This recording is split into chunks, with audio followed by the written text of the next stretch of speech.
Hi everyone, so today I just thought I'd do a quick rundown of some of my favourite devices and atomizers so far, the ones that I'm using the most. It's not a definitive list of things that I use, but it's just things that I've been enjoying recently. There'll be 4 devices that I'm going to have a quick look at. Apologies about the lighting today. It's not the best, but we're going to have to live with it for the time being.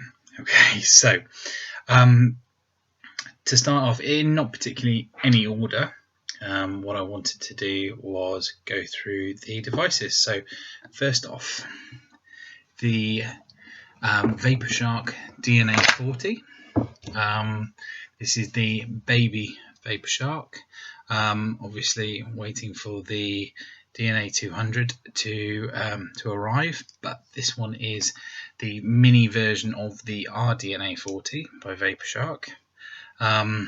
Good power, very handy sort of stealth vape sort of setup. I've got this set up with my Freak Show Mini with the competition cap on, or the broad cap on, which means that it is a tiny little device, which is fantastic for just some stealth vaping, especially if you turn it on to stealth mode.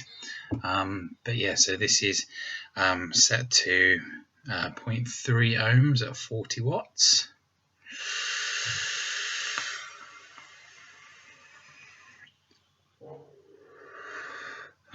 Cracking little vape. Not the best battery life, especially when you're vaping right at the top end of the wattage, but a really good vape. Lovely sort of open airflow when you have a dual coil in there. So I've got a dual coil 7 wrap of 24 gauge.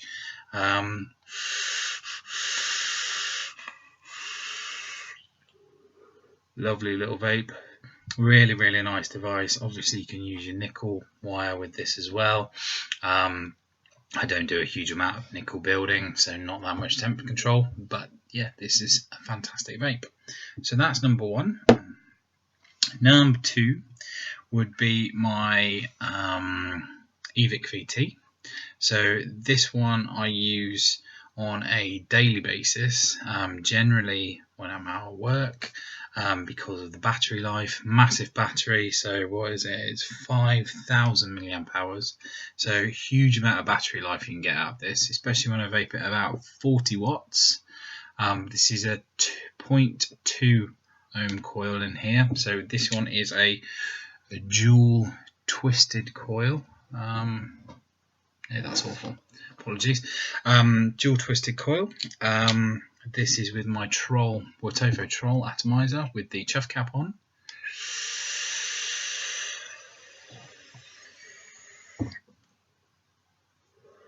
Again, really nice vape and very pleasant. It's a good all-day vape. Good battery life. Obviously, I can charge it on my desk with the USB port.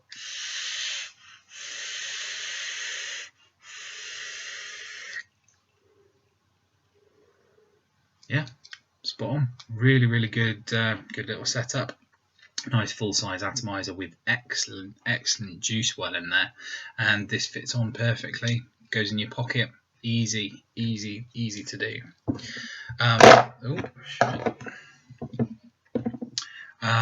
Next one, something unregulated. So my tugboat, my Tuglife Unregulated box mod with the Velocity RDA on the top of that. Let's have a two.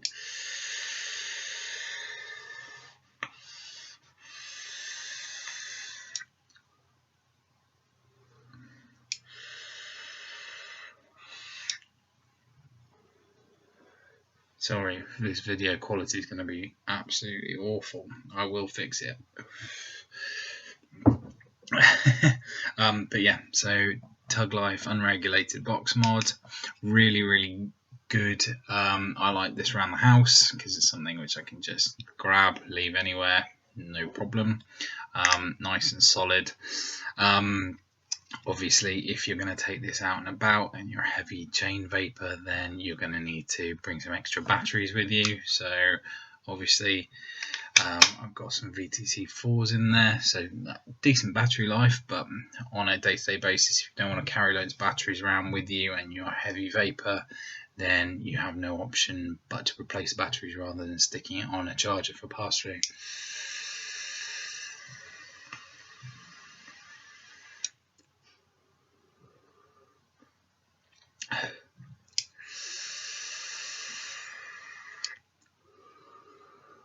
Cool. So yeah, that's my Tuglife box. I've actually, which I will do a review of at some point soon, I have just acquired a clone. If you're interested in seeing that, please let me know. It's about a quarter of the price, and I can tell you your thoughts on it later on. And finally, rounding off my 4 most sort of common vapes with RDAs on is the Evertrust Subbox Mini, subox. I have come back to this device, and it's something that I always am coming back to for some reason. It's not the best for battery life, it's not the best for the builds and the atomizers that you want to use, but it is just such a handy little device. It fits in your hand beautifully, it's just right for my hands.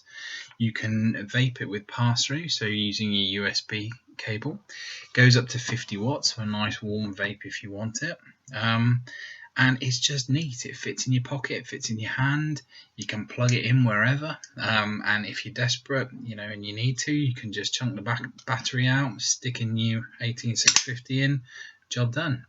I have been absolutely loving my Kennedy on here. It works really nice, it fits beautifully flush, as you can see. It almost looks like a tube mod if you put it in that sort of profile. And yeah, it's firing down to the lowest it can fire down, so 0.3 ohms, so you're never going to get a super low build on this.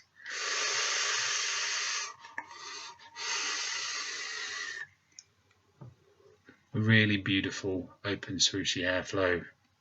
I've got this again at about 40 watts.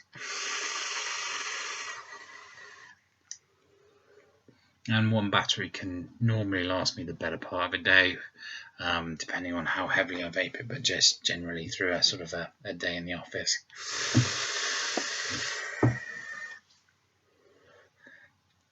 And that's just again another 7 wrap of 24 gauge, nothing fancy, but you can chunk that on however you want to.